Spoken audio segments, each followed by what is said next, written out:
अरिहन्ताणं नमो सिद्धाणं नमो आयरियाणं नमो अज्झायाणं नमो लोये सवसाहूणं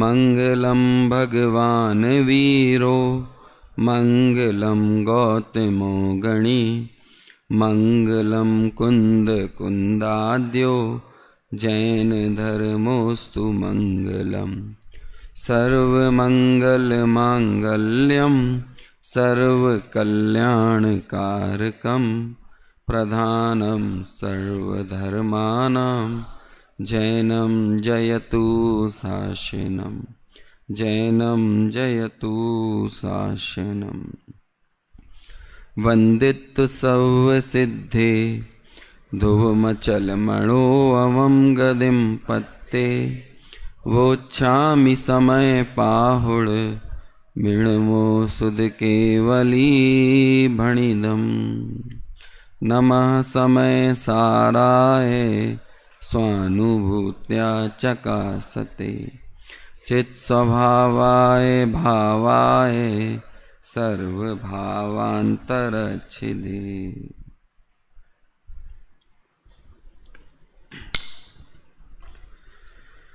आचार्य कुंदकुंद देव के द्वारा विरचित समय सार नामक परमागम है। जब इस तरह से कुछ प्रासंगिक अवसरों पर कुछ चर्चा करना हो तो ये चुनौतीपूर्ण होता है कि अपने नियत समय में जिस विषय को छेड़ा जाए उसे उपसंहार तक पहुंचाकर पूर्ण भी किया जाए, जिससे हम कुछ सार्थक हासिल कर पाएं, कुछ हमारे नियमित वर्तने वाली चिंतन धारा के लिए वो असरकारी साबित हो सके। अब यूं तो सांगोपांग अर्थ के लिए किसी विषय को क्रमिक तौर पर जब आप नियमित रूप से पढ़ते हो, सुनते हो, समझते हो, तभी उसके व्यापक अर्थों की वास्तविक सैर हम कर पाते हैं।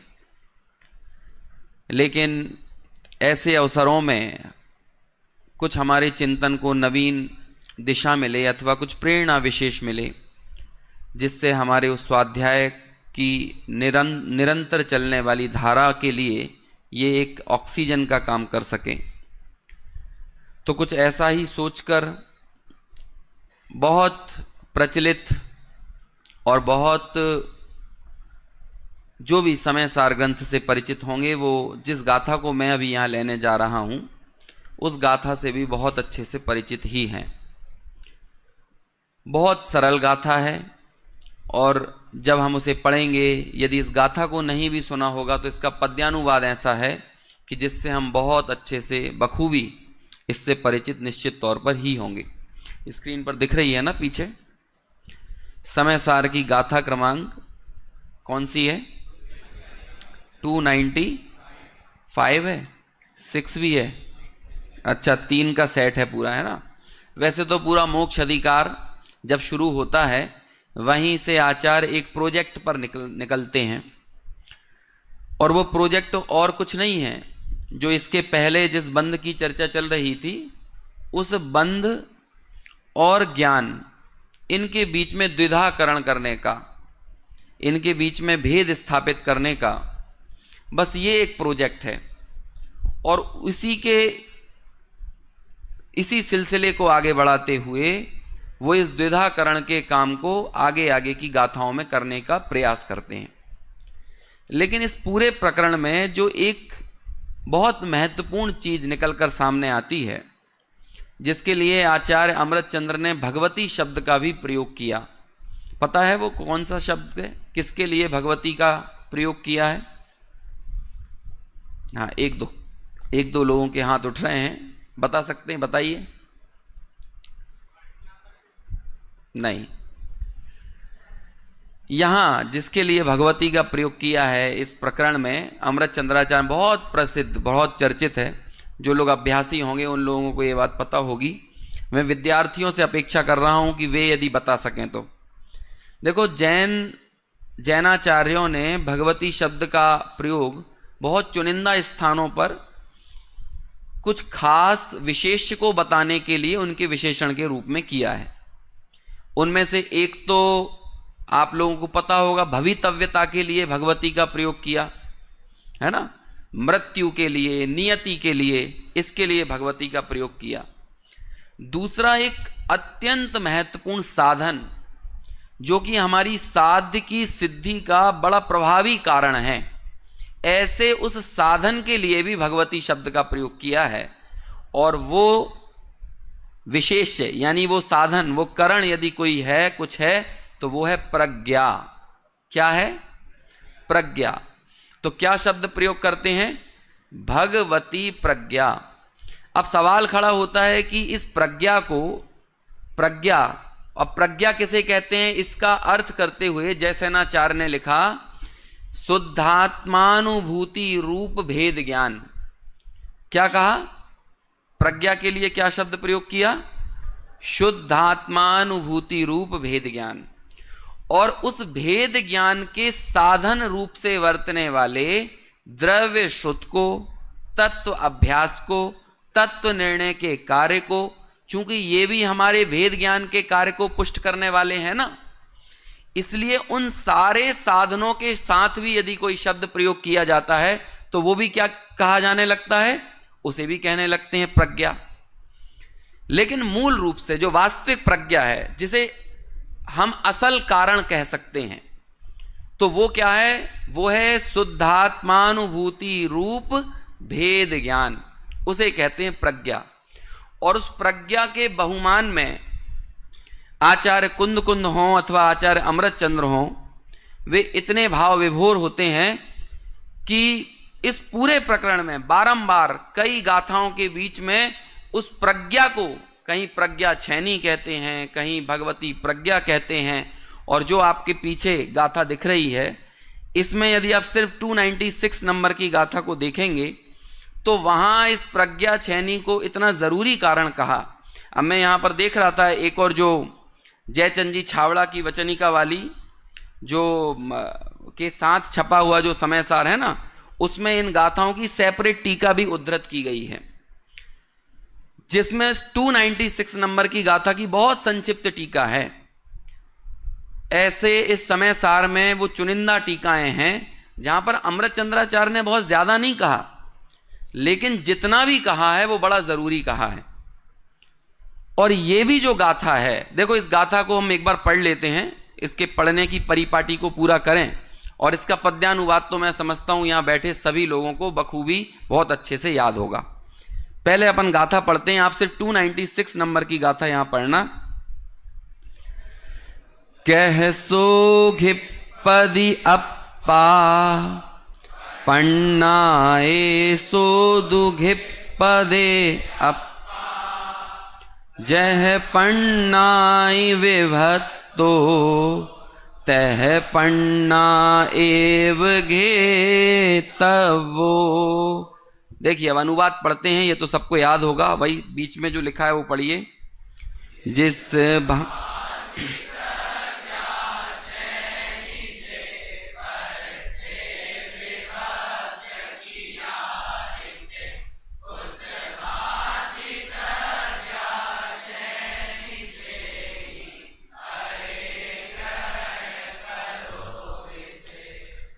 अब इसका थोड़ा सा टीका का अंश और निकालिए, अगले पेज पर 475 है ना, सॉरी 405 नंबर का पेज।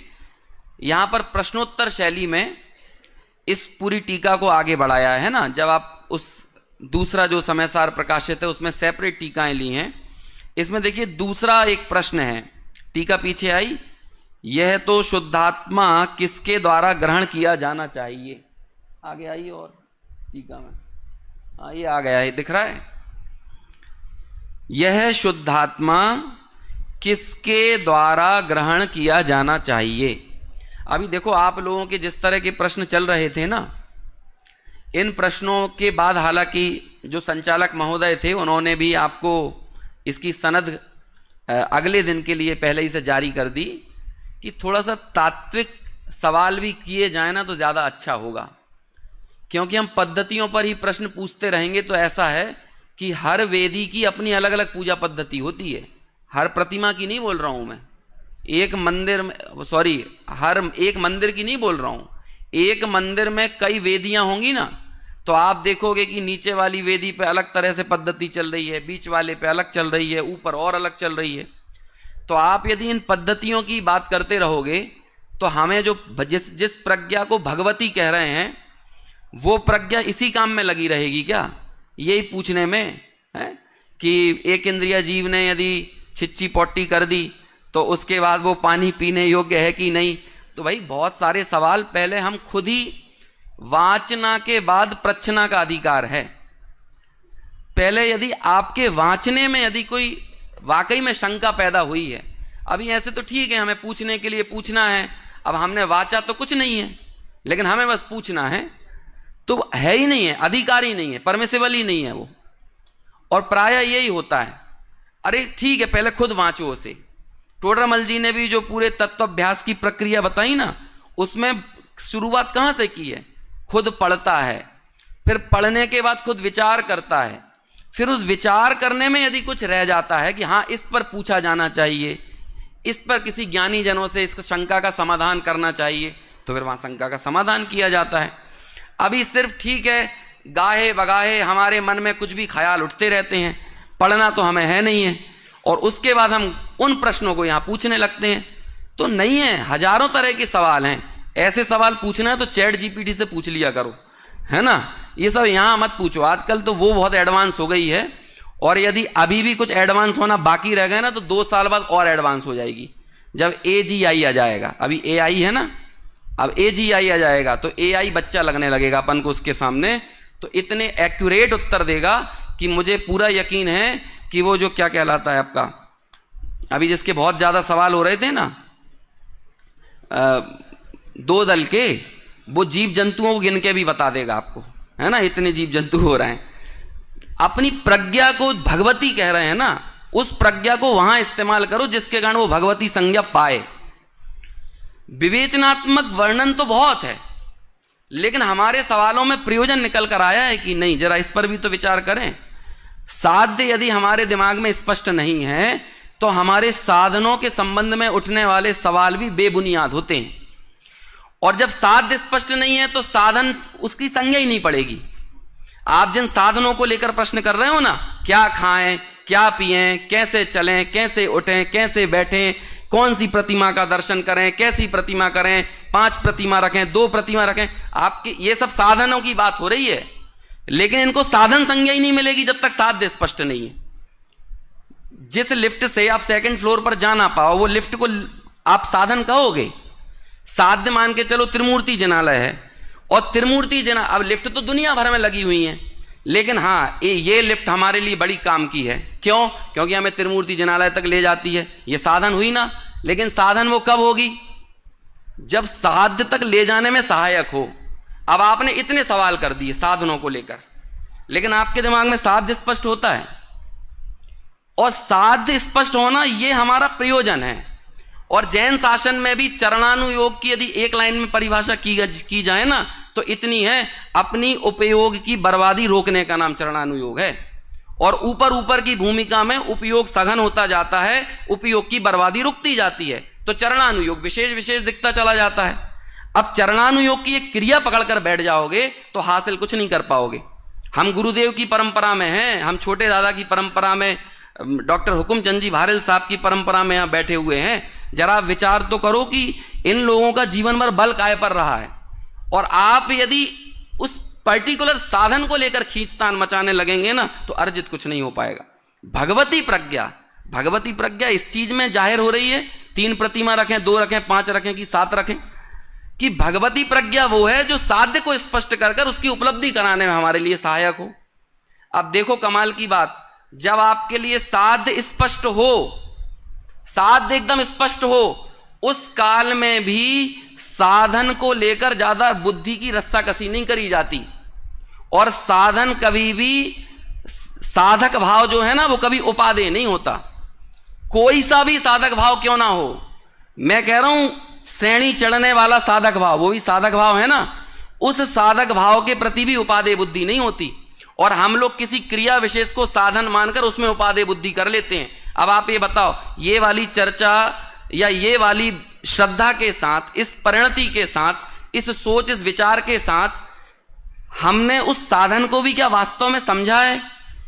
क्या हमने जो जिसके कारण गुरुदेव श्री को आध्यात्मिक सत्पुरुष कहा जाता है, क्या वाकई में हमने उन गुरुदेव श्री के उस जीष्ट को, उस हार्द को समझा है जिसके लिए छोटे दादा ने जीवन भर मेहनत की? क्या हमने उसे समझा है जिसके लिए ये टोडरमल स्मारक विख्यात है? क्या हमने उस परंपरा, उस परिपाटी को समझा है? तो अब क्यों इन चीजों के चक्कर में इतना ज्यादा करें? कुछ प्रयोजन परक बात भी तो करो। हाँ, बीच में थोड़ी सी लौंग इलायची की तरह बीच में ये बातें आ जाएं तो समझ में आता है, लेकिन आप पूरा सेशन इसी चर्चा में निकाल दो तो सबसे पहले यहां बैठे आदमी से सवाल मत करो, आप अपनी बुद्धि से सवाल करो कि ये प्रज्ञा कहलाने के लायक है या प्रज्ञा के धरातल पर आगे बढ़ने के लायक है। कुछ भी मत पूछो, पढ़ो पहले फिर पूछो, तत्व ज्ञान को निर्मल करो फिर पूछो। अब देखो आचार्य प्रज्ञा की कितनी महिमा करते हैं, कितना, देखो श्रद्धा के लिए सारा पुरुषार्थ करने का काम यदि कोई करता है तो ज्ञान करता है। श्रद्धा को सम्यक बनाने का काम कौन कर रहा है? श्रद्धा का सारा पुरुषार्थ कहां हो रहा है? श्रद्धा तो एक बेचारी सीधी सादी कन्या की तरह है जो अपना पति निश्चित नहीं करती, बहुत सीधी सादी सुशील।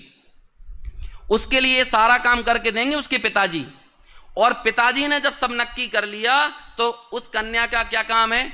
जो उसके लिए वर निश्चित किया गया है ना, श्रद्धा आएगी और चुपचाप उसके गले में माला डाल देगी अपना संपूर्ण एकत्व लेकर। अब पूरा काम श्रद्धा का किसने करा? ज्ञान पिता ने।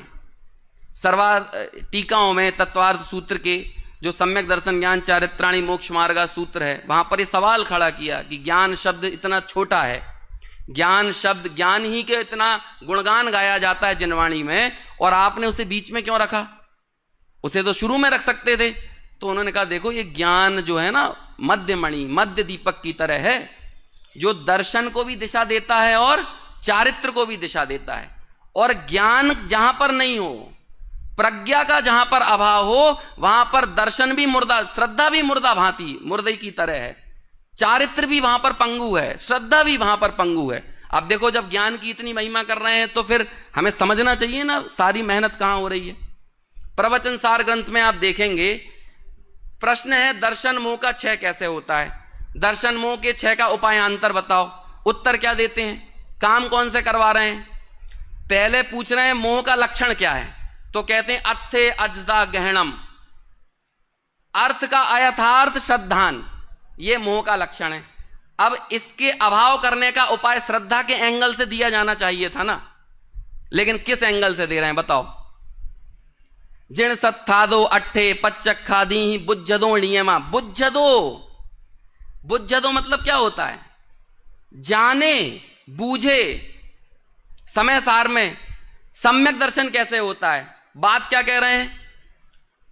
भूदत्थेणा भिगदा जीवा जीवाया पुण्य पावम चा आसव संबर निज्जर बंधो मोखो या सम्मतम। कहां से बात शुरू की? कहां से शुरू करें? भूदत्थेणा भिगदा, भूतार्थ से जाने हुए। लो जानने की बात कर रहे हैं, क्यों? श्रद्धा की बात में जानने को बीच में क्यों लेके आ रहे हो? सोचो तो सही ज्ञान का कितना बहुमान किया है। और जब आप इस अनुशीलन को पढ़ोगे ना, ये 296 इन 3 गाथाओं के, आप देखना छोटे दादा ने वहां पर तत्व विचार, तत्व अभ्यास और तत्व ज्ञान को निर्मल करने की हर परिपाटी, हर साधन का इतना बहुमान किया है। और उन्होंने उस चर्चा के बीच में उन लोगों के ऊपर भी, उन लोगों को भी जवाब दिया है जो ये कहते हैं ना पढ़ने पढ़ने से क्या होगा, जानने जानने से क्या होगा, एक आत्मानुभव करो, एक आत्मानुभव करो, स्वसंवेदन करो, ज्यादा शास्त्र को, शास्त्र तो शस्त्र हैं, ऐसा कहने लगते हैं ना लोग। अरे भाई इन शास्त्रों के माध्यम से काम क्या हो रहा है ये देखो ना। उसी 86वें नंबर की गाथा में क्या, टीका की में क्या चर्चा करते हैं? सर्वज्ञ कथित अबाधित शाब्द प्रमाण में क्रीड़ा करने से प्रकट हुई संवेदन शक्ति के बल पर, है ना, जो संस्कार पैदा होते हैं, द्रव्य श्रुत के अभ्यास से जो संस्कार पैदा होते हैं, उसके जरिए आप भाव श्रुत तक पहुंचते हो। और जब भाव श्रुत तक पहुंचते हो तो क्या होता है? मोह का क्षय होता है। अब साधन कौन बना? द्रव्य श्रुत। इसलिए द्रव्य श्रुत को भी भगवती कह देते हैं। क्यों? क्योंकि द्रव्य श्रुत भाव श्रुत का आधार बन रहा है ना, तो वो भी क्या कहलाया? वो भी भगवती कहलाया। आप देखो तो सही, सारा का सारा काम ज्ञान कर रहा है। अब चूंकि चर्चा निकल गई है, मुझे तो बात यहां पे करना थी, करूंगा जितना समय होगा 2, 5, 10 मिनट में। आप एक चीज का विचार करो, तत्वार सूत्र का पहला अध्याय सम्यक दर्शन से शुरू होता है, दूसरे सूत्र में तत्वार श्रद्धानम सम्यक दर्शनम कहता है। अब क्रोनोलॉजी क्या कहती है? सम्यक दर्शन पे 4, 6, 8 सूत्र तो कहो, बताओ ना सम्यक दर्शन को। एक सूत्र और कहते हैं तन्निसर्गादधिक माध्वा, वो भी इसलिए कहते हैं अधिगम के महत्व को बताने के लिए, नहीं तो सम्यक दर्शन के बहुत भेद हो सकते हैं। आज्ञा आदि 10 वेद की चर्चा की जा सकती थी, औपसमिक छायोपसमिक की बात की जा सकती थी। क्या जरूरत थी सिर्फ निसर्गज और अधिगमज को बीच में लाने की? जब टीका में जाओ तो पता चलेगा अधिगम के महत्व को बताना था, और टीका में ये कहा कि निसर्गज भी अधिगम पूर्वक ही होता है, क्योंकि निसर्गज और कुछ नहीं है, पूर्व का अधिगम इस भाव का निसर्गज है, और क्या है? अधिगम का महत्व, अधिगम यानी जानने का महत्व। और जब जानने के महत्व पर बात आगे बढ़ती है तो फिर सीधे एक सूत्र और बताते हैं 7 तत्वों का, और फिर पूरी ज्ञान ज्ञान ज्ञान ज्ञान ज्ञान की चर्चा चालू हो जाती है। नाम स्थापना द्रव्य भाव है ना, ये निक्षेपों की बात आई, प्रमाण नय अधिगमा ये बात आई, सत्संख्या क्षेत्र स्पर्शन कालांतर भावल बहुत ये चर्चा आने लगी, निर्देश स्वामित्व है ना, ये सारे सूत्र किस चीज के हैं? ज्ञान की चर्चा। आगे जाकर फिर चलते चलते में नए की बात कर देते हैं, मतलब सारा का सारा जोर कहां पर लगाया है। अब आपको एक और चीज बताता हूं, आप चूंकि बहुत सारे कुछ लोग फिलोसफिकल सवाल पूछने की कोशिश कर रहे थे, आप पूरी दुनिया की फिलॉसफी में जाकर बात करो, सारी दुनिया के दर्शनों में, धर्मों में जो भी चर्चा होगी, विश्वास करो, भरोसा करो, सवाल मत करो। यहां पर आती है कि नहीं? लेकिन जैन शासन में सबसे पहले यदि कोई चीज आती है तो होता है निर्णय करो। दुनिया का कोई दर्शन नहीं मिलेगा, आप पढ़ लेना, समझ लेना, देख लेना, दिया लेके निकल जाना ढूंढने। सब लोग क्या कहेंगे? जहां पर सारे जवाब लोगों के लिए मौन हो जाते हैं ना, वो कहते हैं भैया आस्था पर सवाल खड़े नहीं किए जाते, भरोसा करो, विश्वास पर सवाल खड़े नहीं किए जाते। हमारे यहां कहते हैं वो सारे विश्वास झूठे हैं जो निर्णय बगैर के हैं। और निर्णय काय की पर्याय है? निर्णय करने का काम कौन कर रहा है? ज्ञान। आचार्यों से पूछा सम्यक ज्ञान का फल क्या है, क्या होता है सम्यक ज्ञान से? उन्होंने कहा हान उपादान उपेक्षा। क्या उत्तर है? हान, उपादान और उपेक्षा। हान यानी होता क्या? छोड़ने लायक है। उपादान यानी क्या? ग्रहण करने लायक है। हान उपादान हुआ ना। तो फिर शिष्य ने प्रश्न किया, आचार्य ये तो समझ में आया कि छद्मस्तों के तो हान उपादान होता है, लेकिन सर्वज्ञ के लिए सम्यक ज्ञान का फल क्या है? तो कहते हैं उपेक्षा, उपेक्षा, उपेक्षा, उपेक्षा, ये सम्यक ज्ञान का फल है। और ये दुनिया में भी होता है। ये जो ज्यादा क्यूरियोसिटी उत्पन्न हो रही है ना, पहले उस क्यूरियोसिटी का खुद समाधान करो, अपने साध्य हमारे दिमाग में स्पष्ट है क्या नहीं। यदि वो स्पष्ट होगा तो आप उस क्यूरियोसिटी के लिए जिस दिशा में आगे बढ़ोगे वो सही होगी, नहीं तो वो सारी क्यूरियोसिटी आपकी अज्ञान की चीखें हैं और कुछ नहीं है। क्योंकि आपने स्वयं से उस अभ्यास के द्वारा उसे हल करने की कोई चेष्टा नहीं की। यहां कदम कदम पर ऐसे पांडित्य का निषेध किया है जिस जीव के अपना स्वयं का प्रयोजन स्पष्ट ना हो। अब हम सब लोगों का क्या उद्देश्य है? अब ऐसा नहीं बोल रहा हूं आप लोगों के ही मन में रहता हो, पहले हमारे मन में भी रहता था कि हमें अच्छा प्रवचनकार बनना है, लोगों को अच्छा समझाने वाला बनना है, हमारा भी नाम हो, नेम फेम ये सब चीजें हों। लेकिन आप उसी समय में साइमल्टेनियसली ये कह रहे हो कि बिना साध्य स्पष्ट हुए बगैर, बिना शुद्धात्मानुभूति अभिमुख ज्ञान, जो ज्ञान शुद्धात्मा को नहीं टटोल रहा हो और बाकी सब चीजों को टटोलने में मगन है, वो सारे ज्ञान की कोई तारीफें तो नहीं की है ना। लेकिन हमारा सारा का सारा प्रयास बोलता यहां पर ये रहे, लेकिन हमारे स्वयं की चिंतन में, विचार में, प्ररूपण में वो शुद्धात्मा का क्या कहें, उसकी दिशा ना रहे। तो अब हम हमारे ज्ञान की खुद समीक्षा कर लें कि ये कितना योग्य है या अयोग्य है। उसमें काम क्या होना चाहिए? हान छोड़ने योग्य को छोड़ा जाए और ग्रहण करने को ग्रहण किया जाए। अब कमाल की बात है, भेद विज्ञान होने के साथ ही प्रायः मोस्टली ये हान उपादान का काम तो खत्म हो जाता है। इसके बाद जो होता है ना, वो क्या होता जाता है? उपेक्षा, उपेक्षा, उपेक्षा। जैसे ज्ञान ज्ञान में स्थिर होता गया, क्या हुआ? उपेक्षा। और ये दुनिया की असलियत है, ये इसमें ज्यादा दिमाग लगाने की जरूरत नहीं है। जब तक आप हवाई जहाज में नहीं बैठोगे तब तक आपको हवाई जहाज हवाई जहाज हवाई जहाज, लेकिन जान लोगे हवाई जहाज को नजदीक से तो क्या होगा? देखो नाम भी कितना सुंदर है, उपेक्षा। ईक्ष यानी होता है देखना और उप यानी नजदीक जाकर, है ना। दुनिया में जिस भी चीज को नजदीक जाकर देख लो तो हुआ क्या? इग्नोर। उपेक्षा को इंग्लिश में यही बोलते हैं ना, इग्नोर। पहले अरे हवाई जहाज, है ना, कोई कहीं ना गया हो, किसी पर्टिकुलर दुनिया के किसी आविष्कार जो कहे जाते ना 7 वंडर्स, नहीं गए हो जब तक, तब तक क्या लगेगा? वाह क्या चीज है, कैसी चीज है, क्या अद्भुत चीज है ना। अभी कुछ दिनों पहले बुर्ज खलीफा के नजदीक था मैं, तो बुर्ज खलीफा के मन में हमारे दिमाग में क्या रहता है? अरे बुर्ज खलीफा, अरे बुर्ज खलीफा।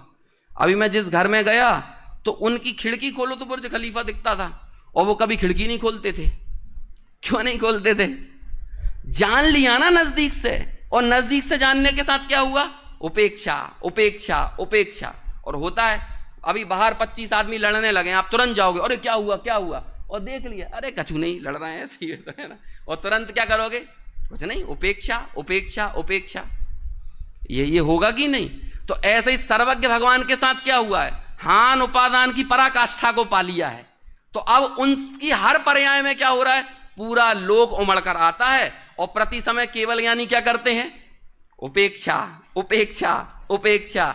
इसलिए पूरे विश्व उनके लिए उपेक्षित हो गया है। और तन्मय कहां पर है? तन्मय कहां पर है? सकल गे ज्ञायक तदपि निजानंद रसलीन। और ऐसा वो केवल ज्ञानी की उपेक्षा जिस ताकत से मिल रही है ना, वो केवल ज्ञान सम्यक ज्ञान के गर्भ में पलता है। और ऐसे उस सम्यक ज्ञान के लिए कहते हैं भगवती प्रज्ञा, उसे कह रहे हैं भगवती प्रज्ञा। और वही बात है यहां पर, अत्यंत सिंप्लीफाई, सरल बात है ये। हमने इतनी बार सुन ली है कि हमें बहुत सरल लगने लगी। जिस भांति प्रज्ञा छैनी से पर से विभक्त किया इसे, उस भांति प्रज्ञा छैनी से ही अरे ग्रहण करो इसे। अभी मैंने आप लोगों को टीका निकलवाई थी, लेकिन मैं यही सब बातें करने लगा। अभी देखना इसमें एक लाइन आई है, और इस पर गुरुदेव श्री का व्याख्यान सुनोगे ना, आई थिंक चौथे भाग में 105 नंबर का पेज होगा, वहां से शुरू होता होगा, चौथा या 5वां भाग। देखो इसमें एक लाइन आई है, 40-42 मिनट तक गुरुदेव वहीं मगन हो जाते हैं, और इसकी जितनी नास्तियां हो सकती हैं वो नास्ती पे बात करते हैं। कौन सी लाइन है? देखो यहां पर, मैं यहां से पढ़ता हूं, आप यहां पे मिलाना। प्रथम तो नीचे वाला पढ़ना है। प्रज्ञा के द्वारा ही शुद्ध आत्मा को ग्रहण करना चाहिए। मिल गई? क्योंकि जिस प्रकार बंध से भिन्न करने में एकमात्र प्रज्ञा ही कारण थी, उसी प्रकार ग्रहण करने में भी एकमात्र प्रज्ञा ही कारण है। क्या लिख रहे हैं यहां पे? कारण यानी क्या होता है? साधन। कारण मतलब साधन। तो और साध्य क्या है? साध्य क्या है यहां पर? शुद्धात्मा साध्य है ना, तो शुद्धात्मा को ग्रहण करने का साधन कौन है? देखो यही तत्वानुशासन में एक जगह बात आती है, स्वसंवेदन में करणांतरों का अभाव है। करणांतर मतलब क्या होता है? करण मतलब साधन, और अन्य करण का अभाव है। और यहां पर क्या कह रहे हैं? प्रज्ञा ही करण है। अब ये अकेला इतनी सी लाइन है ना, कौन सी लाइन? ग्रहण करने में भी। यहां पर थोड़े दादा ने और आसान शब्दों में लिख दिया। पहले गुरुदेव तो वो जो सोनगढ़ से प्रकाशित ग्रंथ है ना, उस पर व्याख्यान कर रहे हैं, तो वहां पर ऐसा लिखा कि शुद्धात्मा की उपलब्धि में एकमात्र प्रज्ञा ही कारण है, बस इतना। तो एकमात्र प्रज्ञा ही कारण है, एकमात्र प्रज्ञा ही कारण है। और बस इतना समझाने में नास्तियों की इतनी बौछार कर दी कि ये कारण नहीं है, वो कारण नहीं है, और फिर यहीं पर एक चर्चा करते हैं कि लोगों के पास वैसे ही तो समय होता नहीं है। अब वो कहते हैं 8 घंटे सोने में चला जाता है, 6, 7, 8 घंटे अपना काय में चला जाता है, काम धंधे व्यापार इन सब में चला जाता है। 2-3 घंटे अपने किस में निकाल दो, अपने दैनिक जीवन के कार्यों में, घंटे 2 घंटे अपने बच्चों में, परिवार में, पत्नी में और दूसरे कार्यों में। अब वो 24 घंटों में से जैसे तैसे 1 घंटे का टाइम लेकर आता है, और उसमें भी लोग क्या पूछने लगते हैं, 3 प्रतिमा रखें कि 5 प्रतिमा रखें कि 7 प्रतिमा रखें, हैं कि राई और नमक खाएं कि ऐसा करें। साध्य स्पष्ट होगा तो साधनों की कदर होगी। ये सब साधन है। यहां पर ना तो यहां बैठे आदमी की बुद्धि का परीक्षण करो और ना अपनी विद्वत्ता का प्रदर्शन करो। आपकी समस्या वाकई में वाजिब समस्या हो ना, वो पूछो, और यहां से जो सवाल निकलता है ना वो पूछो। ये मत पूछो कि वो ऐसा बोलता है, हमने वहां देखा था, ऐसा किया था, वैसा किया था। इन चक्करों में कितना उलझोगे, इसका कोई अंत है? तो सवालों में तो स्पष्टता रखो, और ज्यादा यदि इन सवालों को लेके क्यूरियोसिटी है तो फिर वांचना करो, आपको उत्तर मिल जाएंगे। और वो वांचना करोगे ना इन सवालों के उत्तरों में, उनमें कोई तर्क और युक्ति नहीं चलेगी। उसका एक ही उत्तर है, अप्रयोजनभूत तत्वों के संबंध में सर्वज्ञ ने जो कह दिया बस वही है। अब तुम्हें माइक्रोस्कोप से जीव जंतु मिले कि नहीं मिले, यदि उन्होंने 2 दल में बताया है ना तो बस यही उत्तर है। अब यहां जाके ज्यादा सवाल मत करो। हर जगह दुनिया भर के खाने पीने के तरीके अलग होते हैं, हर व्यक्ति का औदैहिक भाव अलग होता है। अब पर्सन टू पर्सन औदैहिक भावों को आधार बनाकर आप सवाल करोगे तो आप किसी सार्वभौमिक उत्तर तक नहीं पहुंच पाओगे। सार्वभौमिक उत्तर, यूनिवर्सल ट्रुथ तक पहुंचने के लिए आपको यूनिवर्सल तत्व को पकड़ना पड़ेगा जो सब में व्याप्त है। ये 294 नंबर की गाथा निकल गई ना, इसके पहले ये 3 गाथाओं का सेट है। उसके पहले स्वलक्षणों से बंध और ज्ञान को अलग अलग करने की बात कही। मालूम वहां पर क्या कहते हैं? ज्ञान को अलग करने के संबंध में क्या कहा कि जो अपनी सहभावी पर्यायों में प्रवर्तता है और क्रमभावी पर्यायों से निवर्तता है। अब इस चीज को देखो, कौन प्रवर्तता है और कौन निवर्तता है। सब पर्यायों में कौन निवर्तित हो रहा है? ज्ञान ज्ञान ज्ञान ज्ञान। और सारे सहभावी मतलब गुणों में कौन प्रवर्त रहा है? ज्ञान ज्ञान ज्ञान। हम देखते हैं कि सब पर्यायों में राग नहीं निवर्त रहा और सब भावों में राग नहीं प्रवर्त रहा। और इसे समझने के लिए क्या करना पड़ेगा? तीक्ष्ण बुद्धि। मोटी मोटी बुद्धि से काम नहीं चलेगा। नियम सार में एक जगह पर मुनिराजों के लिए विशेषण देते हैं, पद्मपुर मलधारी देव, स्वाद्रव्य में जिनकी बुद्धि तीक्ष्ण है। इसका मतलब अपन सबकी बुद्धि इनमें बड़ी तीक्ष्ण है कि राई के दाना में खाने हैं कि नमक कैसे खाना है, कि इनमें बड़ी तीक्ष्ण है। स्वाद्रव्य में स्थूल है।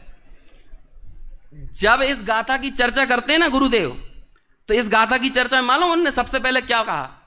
उन्होंने कहा भाषा तो सादी है, भाषा तो एकदम सादी है ना, लेकिन इसे क्या कहते हैं, वो शब्द मैं भूल गया पर्टिकुलरली, लेकिन जब इसे समझने की कोशिश करे तब जाके पता चले कि इसका भाव कैसा है। मतलब इसको खोले कौन? भाषा तो सादी है लेकिन इसके भाव को खोले कौन? अब आप विचार कर लो। मैं तो जल्दी जल्दी बोलता जा रहा हूं, 2, 5, 7 मिनट के अंदर बात पूरी करना है। आप विचार करो, पूरे जैन शासन में एक प्रज्ञा को अलग कर दो। आप जिस प्रज्ञा की बात कर रहे हैं आगे जाकर ये कहेंगे कि इस प्रज्ञा के द्वारा प्रज्ञा को ही पाना है। साध्य साधक भाव का अभेद है। वो क्या है? वहां पर साध्य साधक भाव का अभेद स्थापित हो जाता है। इतनी सुंदर लाइनें आई हैं, आपको ऐसा लगेगा कि अनुप्रास अलंकार चल रहा है, लेकिन अनुप्रास नहीं है। भीतर में जाकर समझ लो कि अंदर जाकर ऑपरेशन चल रहा है। ऐसे बंद को निकाल निकाल कर फेंक रहे हैं, अणु अणु। जैसे पहले कोई फोड़ा वगैरह हो जाता था ना, और उस फोड़े के अंदर थोड़ी से भी मवाद, पीप, मसा, कीटाणु वगैरह होते थे तो अंदर बिल्कुल पिन लगा लगा के डॉक्टर अलग करता था, एक्स्ट्रा भी काट देता था। ऐसा करते थे ना, बिल्कुल एक्स्ट्रा भी अलग कर दे, क्योंकि उसकी बुद्धि तो उतनी जितनी चलेगी वैसा काम करेगा। तो ऐसे काम करते हैं। देखो मैं आपको लाइन पढ़वाता हूं, बस आप पढ़ लो, बाकी तो जब अर्थ का समझोगे तो समझोगे, है ना। हाँ देखो, छोटे दादा के शब्दों में ही पढ़ाता हूं तो और सरल है। वहां तो चैत्य, वही चेतता है, वही चेतक है, इस तरह के शब्द हैं। देखो यहां पर पेज नंबर 407 निकालिए, निकल गए 407 की टीका। दादा ने चेतते को देखने से चेंज कर दिया है ना। इसलिए मैं देखने वाले आत्मा को ग्रहण करता हूं। मिल गया ये लाइन, देखना अब है ना। अब अनुप्रास का आनंद लो। हालांकि अनुप्रास नहीं है ये ऐसा ही नहीं है सिर्फ मौज मौज के लिए, मजे मजे के लिखाओ। अरे क्या कहें, भेद विज्ञान की पराकाष्ठा है। जब भीतर में जाकर जब दोनों को अपने स्वलक्षणों से भिन्न जान लिया ना, ज्ञान अलग और राग अलग, दोनों को जान लिया। एक शब्द आता है संधि भेद को समझकर। ज्ञान और राग अनादिकाल से मिले हुए हैं, लेकिन यदि तुम्हारी दृष्टि सूक्ष्म होगी तो तुम उनकी सान पकड़ लोगे। सान जानते हैं, अपने बुंदेलखंड में बोलते हैं, पत्थर को तोड़ते समय उसकी सान देखी जाती है, और सही सान पे यदि कुदाल पड़ जाए तो पत्थर अलग हो जाता है, और गलत जगह मारोगे तो शायद टाइम लगेगा। ऐसे ही ये सान देखने का काम कौन करेगा? कौन करेगा? सान यानी संधि। संधि तो जान गए ना, जहां दो चीजें मिल रही हैं उसे क्या कहते हैं? संधि। ऐसे ही अनादिकाल से ज्ञान और राग मिले हुए हैं, लेकिन इन्हें इनके स्वलक्षणों से जानने का काम कौन कर रही है? प्रज्ञा। और जहां आपने वो संधि जान ली उनके अपने अपने स्वलक्षणों से, तो वहां जाकर यदि ठोकर पड़े तो दोनों अलग हो जाते हैं ना। तो जब ऐसी वो भेद विज्ञान की पराकाष्ठा ऊपर निकलती है तो देखो कैसी स्थिति बनती है। सॉरी, ये पीछे वाला पढ़ाना था मुझे, अगला देखने वाला मैंने ले लिया। हाँ पीछे निकल आई थी, एक पेज और पीछे, 406 नंबर का पेज, 406। हाँ 406 पेज, हिंदी में शुरू से ही देखिए। संस्कृत में तो और मजा आएगा, लेकिन मैं हिंदी पढ़ता हूं। आत्मा की चेतन ही एक क्रिया है, इसलिए मैं ग्रहण करता हूं, अर्थात मैं चेतता ही हूं। चेतता हुआ ही चेतता हूं, चेतते हुए द्वारा ही चेतता हूं, चेतते हुए के लिए ही चेतता हूं। यहां चेतने का मतलब क्या होता है? क्या होता है? अरे जानना, वेदन होना। किसको हो रहा है ये वेदन? कौन को हो रहा है? मुझे मेरा ही वेदन हो रहा है। और किसके लिए हो रहा है? मेरे ही लिए हो रहा है। मैं किसी अन्य पदार्थ को जानने की मेरे कोई बाध्यता नहीं है, कोई बाइंडिंग नहीं है कि मुझे जानने जाऊं। मैं जानना है मुझे अपने लिए ही, अपने लिए ही। समझ में आया ना? तो देखो क्या कहते हैं, चेतन ही एक क्रिया है, इसलिए मैं ग्रहण करता हूं, अर्थात मैं चेतता ही हूं। चेतता हुआ ही चेतता हूं, चेतते हुए द्वारा ही चेतता हूं, चेतते हुए के लिए ही चेतता हूं, चेतते हुए से ही चेतता हूं, चेतते हुए मैं ही चेतता हूं, और चेतते हुए को ही चेतता हूं। अस्थि हो गई।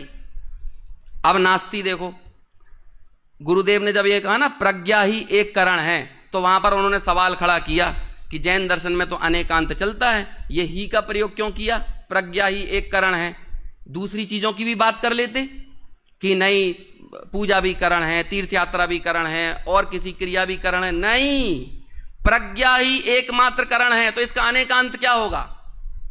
प्रज्ञा के अलावा और कुछ करण नहीं है, ये अनेकांत होगा। एक ही समय में हो रहा है ना कि साध्य की सिद्धि इसी के द्वारा है और किसी के द्वारा नहीं है। तो साध्य की सिद्धि का एकमात्र कारण कौन मिला? मतलब शुद्धात्मा को ग्रहण करने का एकमात्र कारण कौन मिला? यही प्रज्ञा। प्रज्ञा के द्वारा ही उसे हासिल किया। अब जो राग जो चला गया, जिसे मैं नहीं चेत रहा, उसके संबंध में क्या दृष्टि है? देखो उसे पढ़ता हूं। अथवा ना तो चेतता हूं, ना चेतता हुआ चेतता हूं। अब ये पर के संबंध में आ गया। मैं राग को नहीं चेतता और ना चेतते हुए के द्वारा चेतता हूं। अब यहां पर राग का मेरे को संचेतन नहीं, राग के लिए संचेतन नहीं।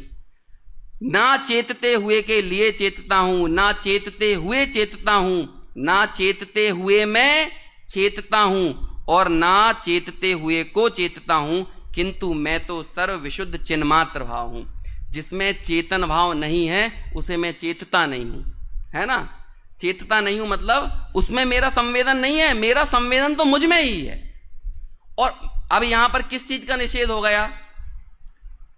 समय सार तो है ना आप लोगों के सेकेंड ईयर फाइनल वालों के कोर्स में 73वें नंबर की गाथा की टीका में शुद्ध का विशेषण में क्या दिया, जो यहां पर लिख रहे हैं, मैं तो सर्वशुद्ध चेत चिन्ह मात्र हूं। हाँ बोलिए, सकल कारक चक्र प्रक्रियोत्तीर्ण निर्मलानुभूति मात्रत्वात् शुद्धा। शुद्धता कहां से आती है? कारक चक्र की प्रक्रिया जहां पर लागू ना पड़े, क्योंकि कारक चक्र की प्रक्रिया हम अनादिकाल से कहां लगाते आ रहे हैं? दो द्रव्यों के बीच में।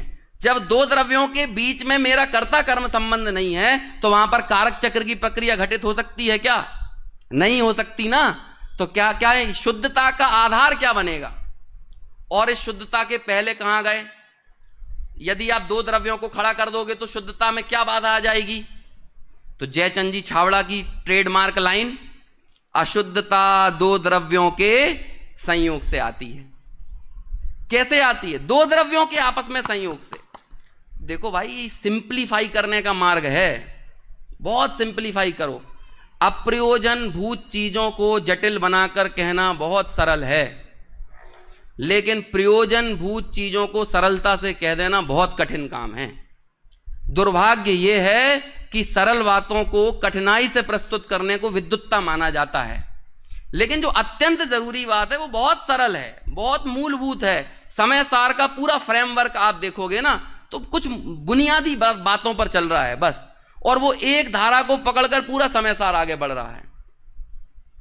आप लोग जो कुछ यहां से बाहरी अर्जित करते जाओगे ना वो तो बाय डिफॉल्ट है, बाय प्रोडक्ट है वो, लेकिन असली चीज तो 5 साल की सर्वोत्कृष्ट उपलब्धि यदि कुछ है ना, अपने अंदर समय सार को बहने दो, एकदम इश्क की तरह, है ना। जैसे कोई प्रेम में पड़ा हुआ व्यक्ति हो तो वो कहता है ना, अब तो जो होगा देखा जाएगा, ऐसा बोलता है ना, अब तो जो होगा देखा जाएगा, मेरा कल होगा, मरूंगा जीऊंगा, लेकिन हम तो प्यार करने वाले कभी डरते नहीं वाली बात आती है ना। तो ऐसे ही एक बार समय सार भीतर में आने दो, जो छूटने योग्य होगा ना छूट जाएगा। ज्यादा मीन मेघ निकालने की जरूरत नहीं है, ये बुद्धि से नहीं संबुद्धि से ग्रहण करने वाला विषय है। इसमें विश्लेषण से ज्यादा संश्लेषण की जरूरत है। जितना ज्यादा आप संश्लेषित होते चले जाओगे उतना ज्यादा आप समय सार को अपने भीतर आने पर जो निकलने लायक होगा वो निकल जाएगा। और इस निकालने के काम में सबसे ज्यादा सहयोगी यदि कुछ होगा तो वो होगी हमारी प्रज्ञा। और जहां वो प्रज्ञा छेनी का सदुपयोग हुआ वहां पर जो हान है, यानी जो छोड़ने योग्य है वो छूट जाएगा, जो ग्रहण करने योग्य है वो ग्रहण हो जाएगा। और जब ये काम हो जाएगा तो फिर क्या होगा? उपेक्षा, उपेक्षा, उपेक्षा। तुम मेरा सम्मान करो, उपेक्षा, मेरा अपमान करो, उपेक्षा, है ना। कहां कितने जंतु, कहां कितनी प्रतिमाएं, कहां क्या नहीं, सब चीजों में क्या होगी? उपेक्षा, उपेक्षा, उपेक्षा। दुनिया आपको पागल कहेगी और आप वाकई में पागल हो जाओगे, क्योंकि आपका पाप गलने लगेगा। और जब आपका पाप गलेगा तो यही तो पागलपन है ना। बस हम पाप को गलाने के मार्ग पर आगे बढ़ गए।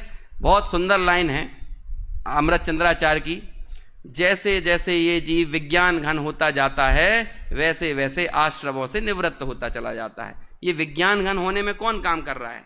कि प्रज्ञा के द्वारा ग्रहण करने योग्य को जब ग्रहण कर लिया तो हम उस रूप होते गए, ढलते गए, ढलते गए, ढलते गए।